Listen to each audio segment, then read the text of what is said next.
നോക്കൂ, ഇന്നിപ്പം ഗോവിന്ദ മാസ്റ്റർ പറഞ്ഞിരിക്കുന്ന പ്രധാനപ്പെട്ട കാര്യം താങ്കൾ സൂചിപ്പിച്ചതുപോലെ സമരം ചെയ്യാൻ എല്ലാവർക്കും അവകാശമുണ്ട് എന്ന് തന്നെയാണ് അദ്ദേഹം പറഞ്ഞിരിക്കുന്നത്. എന്ന് മാത്രമല്ല, അദ്ദേഹം അതിനെ തിയറൈസ് ചെയ്തിട്ടുണ്ട്, സിദ്ധാന്തവൽക്കരിച്ചിട്ടുണ്ട്. ഒരു ജനാധിപത്യ സംവിധാനത്തിൽ സമരവും ജനാധിപത്യപരമാണ്. അപ്പോൾ ആ അർത്ഥത്തിൽ ആർക്കു വേണമെങ്കിലും സമരം ചെയ്യാം. ആശാവർക്കർമാരുടെ സമരത്തെ അദ്ദേഹം തള്ളിപ്പറയുന്നുമില്ല. എന്നാൽ താങ്കൾ സൂചിപ്പിച്ചതുപോലെ ഈ ആശാവർക്കർമാരുടെ ഇപ്പോൾ നടക്കുന്ന സമരത്തിനു പിന്നിൽ ഗൂഢലക്ഷ്യങ്ങളുണ്ട് എന്ന് ഗോവിന്ദ മാസ്റ്റർ പറയുന്നു. അതിൽ ഒന്നാമതായി പറഞ്ഞ കാര്യം ഇടതുവിരുദ്ധമായൊരു സമരമാണിത് എന്നുള്ളതാണ്. രണ്ടാമത്തെ കാര്യം സർക്കാർ വിരുദ്ധ സമരമാണ്, ഇടതുപക്ഷ സർക്കാർ വിരുദ്ധ സമരമാണ് എന്നുള്ളതാണ്. നോക്കൂ, ഈ ഏത് സമരവും സർക്കാർ വിരുദ്ധമായിരിക്കുമല്ലോ. സർക്കാരിനെ അനുകൂലിച്ചുകൊണ്ട് ആരും സമരം ചെയ്യാറില്ല.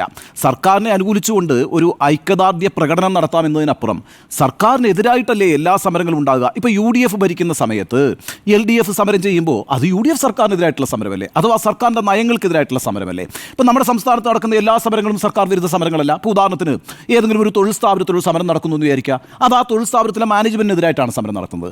ഈ അർത്ഥത്തിൽ ഏത് സമരവും സർക്കാരിൻ്റെ നയങ്ങളുമായി ബന്ധപ്പെട്ടാണ് നടക്കുന്നതെങ്കിൽ അത് സർക്കാർ വിരുദ്ധ സമരമായിരിക്കും. അക്കാര്യത്തിനകത്തൊരു സംശയവും വേണ്ട. രണ്ടാമത്തെ കാര്യമാണ് ഇടതുപക്ഷ വിരുദ്ധത എന്ന് പറയുന്നത്. അവിടെയാണ് ഇടതുപക്ഷ വിരുദ്ധതയുടെ ആ പിന്നിൽ പ്രവർത്തിക്കുന്ന ആളുകളായിട്ട് അദ്ദേഹം 7 പേരെ കണ്ടെത്തുന്നത്. ആരൊക്കെയാണ് 7 പേര്? കോൺഗ്രസ്, ലീഗ്, BJP അഥവാ BMS, പിന്നെയുള്ളത് SDPI, SUCI, ജമാഅത്ത്. 6 പേരെ ആയിട്ടുള്ളൂ. പിന്നെ ആ സംഘത്തിലേക്ക് ഒരു നിറം കൂടി കൂട്ടിച്ചേർത്തിട്ടുണ്ട്. അതെന്താ? മാധ്യമങ്ങൾ. നമ്മൾ കൂടി ചേർന്നിട്ടാണ് ഈ സമരം ഇപ്പോൾ നടക്കുന്നത് എന്നുള്ളതാണ്. പ്രശ്നം എന്താണെന്നറിയോ? ഈ സമരം ആര് നടത്തിക്കോട്ടെ, ആ സമരത്തിൻ്റെ പിന്നിൽ ആര് പ്രവർത്തിച്ചോട്ടെ, ആ സമരം മുന്നോട്ട് വയ്ക്കുന്ന ആശയം ശരിയാണോ, ആവശ്യം ശരിയാണോ, ഇതാണ് ഒരു സർക്കാർ പ്രാഥമികമായും പരിഗണിക്കേണ്ടത്. അതാണ് ഞാൻ ഈ സമരവുമായി ബന്ധപ്പെട്ട് സർക്കാരിനെതിരായിട്ട് എപ്പോഴും നടത്തിക്കൊണ്ടിരിക്കുന്ന ഒരു വിമർശനം എന്ന് പറയുന്നത്. നോക്കൂ, ഇവിടുത്തെ ഒരു പ്രധാനപ്പെട്ട കാര്യം എന്ന് പറയുന്നത് ഇന്നിപ്പോൾ വളരെ വ്യക്തമായിട്ട് MP രാജേഷ് നിയമസഭയിൽ പറഞ്ഞൊരു കാര്യമുണ്ട്, അത് ശരിയുമാണ്. ആശാ വർക്കർമാരുമായി ബന്ധപ്പെട്ട് കേരളത്തിൽ ഇടതുപക്ഷ സർക്കാർ ചെയ്തിട്ടുള്ള കാര്യങ്ങൾ വളരെ പ്രധാനം തന്നെയാണ്. അദ്ദേഹം ചൂണ്ടിക്കാണിക്കുന്ന ഒരു പ്രധാനപ്പെട്ട ഡാറ്റ എന്ന് പറയുന്നത് 2015-16, അതായത് ഇടതുപക്ഷ 1ാം പിണറായി സർക്കാർ അധികാരത്തിൽ വരുന്നതിന് മുമ്പ് 1000 രൂപയായിരുന്നു ആശാവർക്കർമാരുടെ ഓണറേറിയം എന്ന് പറയുന്നത്. UDFൻ്റെ അവസാന വർഷകാലത്ത് 2015-16. 2016-17, അതായത് 1ാം പിണറായി സർക്കാർ വന്നതിന് ശേഷം അത് 1500 രൂപയാക്കുന്നു. 17-18 അത് 2000 രൂപയാക്കുന്നു, 500 രൂപയുടെ വർധന. 18-19 അത് 4000 രൂപയാക്കുന്നു. 2000-ൽ നിന്ന് 4000 രൂപയാക്കി, 2000 രൂപയുടെ വർധനയാണ് കൊണ്ടുവരുന്നത്. 2019-20 4500 രൂപയാക്കുന്നു. 2020-21 5000 രൂപയാക്കുന്നു. 21-22 6000 രൂപയാക്കുന്നു. 2023 ഡിസംബറിൽ 7000 രൂപയാക്കുന്നു. ഇതാണ് സംസ്ഥാന സർക്കാർ ആശാവർക്കർമാർക്ക് നൽകിയിട്ടുള്ള ഒരു പിന്തുണ എന്ന് പറയുന്നത്. അത് നമുക്ക് നിഷേധിക്കാൻ കഴിയുന്ന കാര്യമല്ല. പക്ഷേ ഇവിടുത്തെ പ്രശ്നം എന്താ? ഈ 7000 രൂപ കൊണ്ട് തങ്ങൾക്ക് ജീവിക്കാൻ കഴിയില്ല എന്ന് പറഞ്ഞിട്ടാണല്ലോ ആശാവർക്കർമാർ ഇപ്പോൾ രംഗത്ത് വന്നിരിക്കുന്നത്. 7000 രൂപയും പിന്നെ ഈ പറയുന്ന ഫിക്സഡ് ഇൻസെൻറ്റീവായിട്ടുള്ള 3000 രൂപയും കൂടി ചേർത്ത് നിശ്ചയമായും കിട്ടുന്ന തുകയെന്ന് പറയുന്നത് 10000 രൂപയാണ്. പിന്നെ പെർഫോമൻസ് ഇൻസെൻറ്റീവാണ്. അതെല്ലാം കൂടി ആയാലും 13200 രൂപയാണ് കിട്ടുന്നത്. ഈ 13200 രൂപ കൊണ്ട് ഞങ്ങൾക്ക് ജീവിക്കാൻ കഴിയില്ല. കേവലം 232 രൂപയാണ് ഒരു ദിവസം ഞങ്ങൾക്ക് വേതനമായി ലഭിക്കുന്നത്. ആ ആവശ്യമാണല്ലോ ഉന്നയിക്കുന്നത്. ആ ആവശ്യത്തിൻ്റെ മെറിറ്റാണല്ലോ നമ്മൾ പരിശോധിക്കേണ്ടത്. ഇവിടെ ഇപ്പോൾ ഒരു പ്രശ്നം എന്താ നോക്കൂ.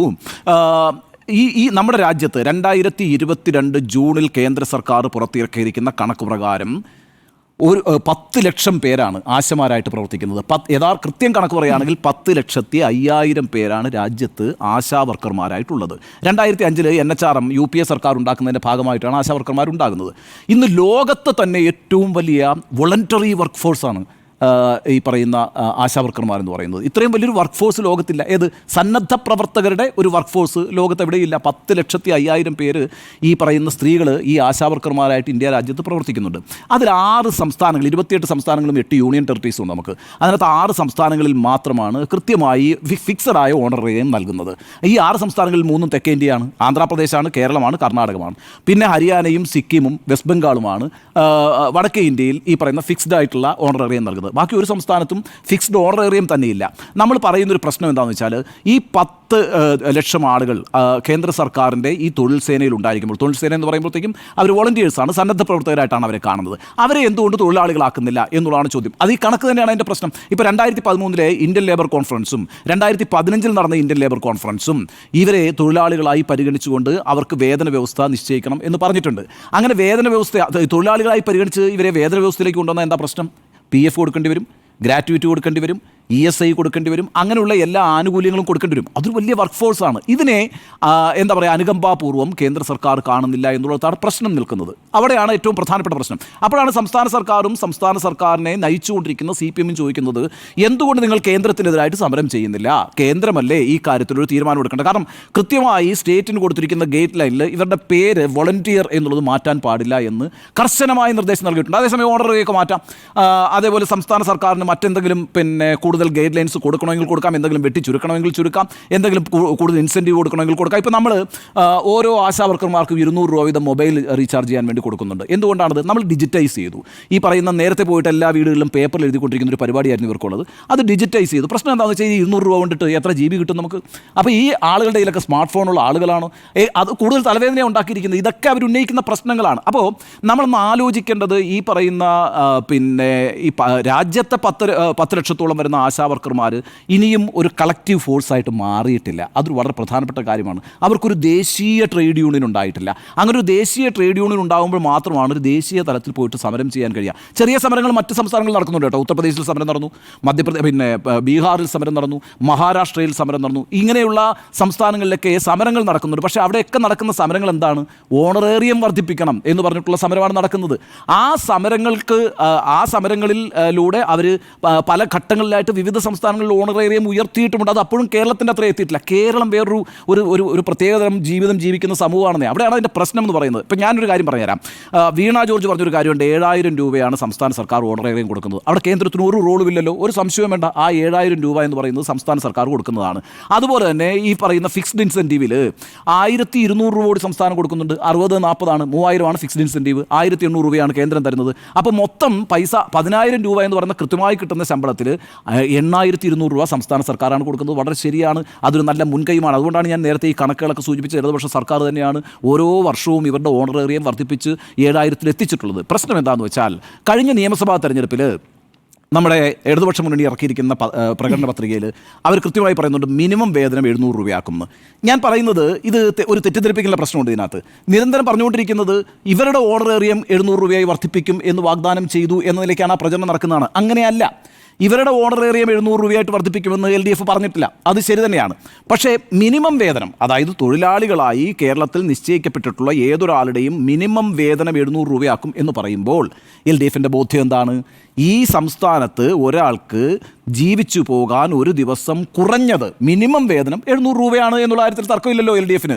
അതുകൊണ്ടാണല്ലോ മിനിമം വേതനം 700 രൂപയാക്കി ഉയർത്തും അല്ലെങ്കിൽ നിജപ്പെടുത്തും എന്ന് സംസ്ഥാന സർക്കാർ പറയുന്നത്.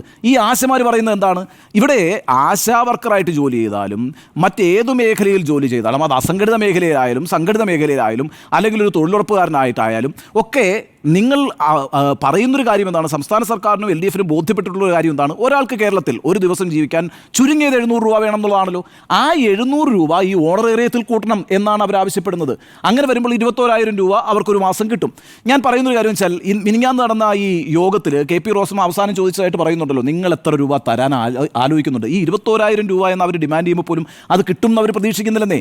അവരൊരു 15000 രൂപ കിട്ടിയാൽ പോലും ആ നെഗോഷിയേഷനിൽ ഈ സമരം അവസാനിക്കും. അങ്ങനെ 15000 രൂപ കൊടുക്കാൻ തീരുമാനിച്ചാൽ പോലും ഒരു മാസം സംസ്ഥാന ഖജനാവിനുണ്ടാകുന്ന 21 കോടി രൂപയുടെ അധിക ചെലവ് മാത്രമാണ്. ഒരു വർഷം 250 കോടിയാണ് ഈ പറയുന്ന ആളുകൾക്ക് 15000 രൂപയായിട്ട് വർദ്ധിപ്പിച്ചാൽ ആകുന്ന പൈസ എന്ന് പറഞ്ഞ് 250 കോടി രൂപ എന്ന് പറയുന്നത് സംസ്ഥാന ബജറ്റുമായി ബന്ധപ്പെട്ട് എത്ര നിസ്സാരമായ തുകയാണ്.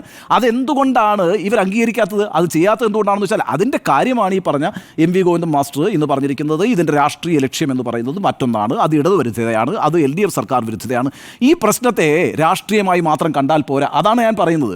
ഈ വിഷയത്തെ രാഷ്ട്രീയം ആരായിക്കോട്ടെ, ഈ സമരത്തിൻ്റെ പിന്നിൽ ആര് പ്രവർത്തിച്ചോട്ടെ, അവർക്ക് എന്ത് ലക്ഷ്യമുണ്ടായിക്കൊള്ളട്ടെ, പക്ഷേ ഈ സമരക്കാരായിട്ടുള്ള സ്ത്രീകൾ അവിടെ അനിശ്ചിതനിരാഹാരം കിടന്നുകൊണ്ട് തങ്ങളുടെ ജീവിതത്തിൻ്റെ പ്രശ്നമാണ് മുന്നോട്ട് വയ്ക്കുന്നത്. ഇത് പട്ടിണി സമരമായിട്ടോ നടക്കുന്നത്. ഈ നടക്കുന്നത് പട്ടിണി സമരമാണ്. കാരണം എന്താ? നിങ്ങൾ നോക്കൂ, ഇപ്പം ഈ കേന്ദ്രത്തിൽ പോയി സമരം ചെയ്യുമെന്ന് പറഞ്ഞാൽ ആ കേന്ദ്രത്തിൽ പോയി സമരം ചെയ്യാനുള്ള ഒരു ശക്തിയുള്ളവരല്ല, സാമ്പത്തികമായി ശക്തിയുള്ളവരല്ല, സംഘടനാപരമായി ശക്തിയുള്ളവരുമല്ല.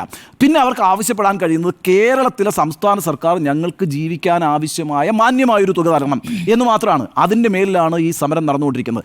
ഈ സമരത്തോട് വീണ ജോർജ് വളരെ വൈകാരികമായി പ്രതികരിക്കുന്ന ഒരു അഭിപ്രായം എനിക്കുണ്ട്. വളരെ വൈകാരികമായിട്ടാണ് അത് മാധ്യമങ്ങളോട് പ്രതികരിക്കുന്നത്.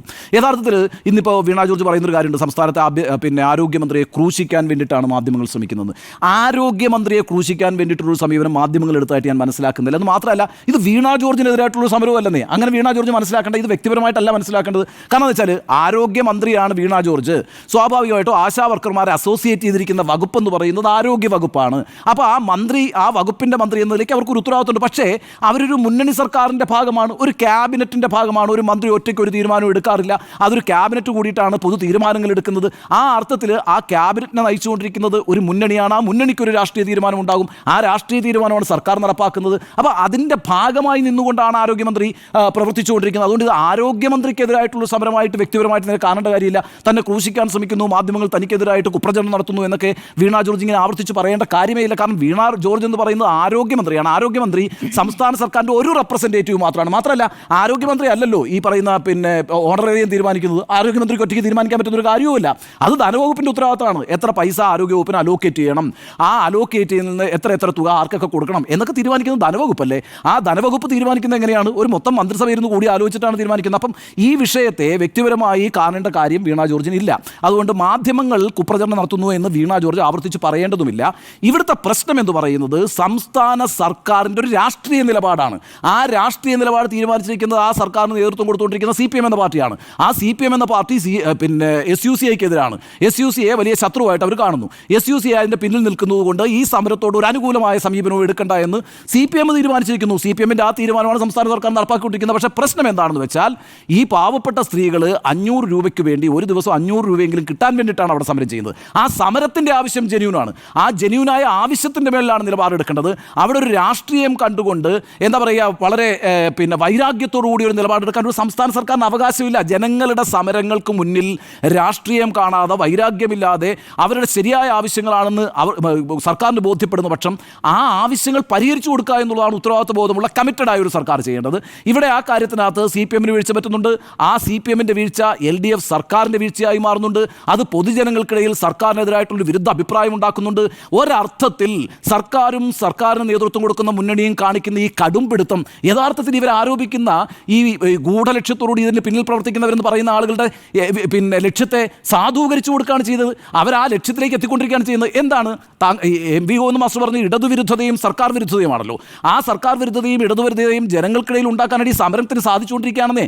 ഇന്നിപ്പോൾ കേരളം മുഴുവൻ ചർച്ച ചെയ്തുകൊണ്ടിരിക്കുന്ന ആ 3 സ്ത്രീകൾ അവിടെ നിരാഹാരം കിടക്കുന്ന പ്രശ്നമാണ്. അതിനു മുമ്പിൽ കണ്ണടച്ച് നിൽക്കുന്ന ഒരു സർക്കാരിനെ കുറ്റക്കാരായിട്ട് ജനങ്ങൾ കാണുന്നു. അപ്പോൾ യഥാർത്ഥത്തിൽ എന്തെങ്കിലും ഒരു ഗൂഢലക്ഷ്യം, ഗൂഢാലോചന ഈ സമരത്തിന് പിന്നിൽ പ്രവർത്തിക്കുന്നവർക്കുണ്ടെങ്കിൽ അവർ വിജയിച്ചുകൊണ്ടിരിക്കുകയല്ലേ.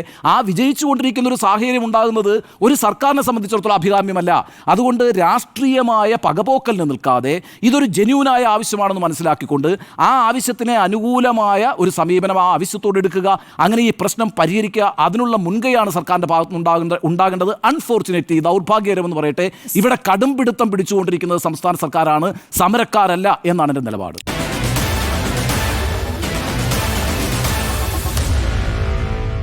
Meet the editors.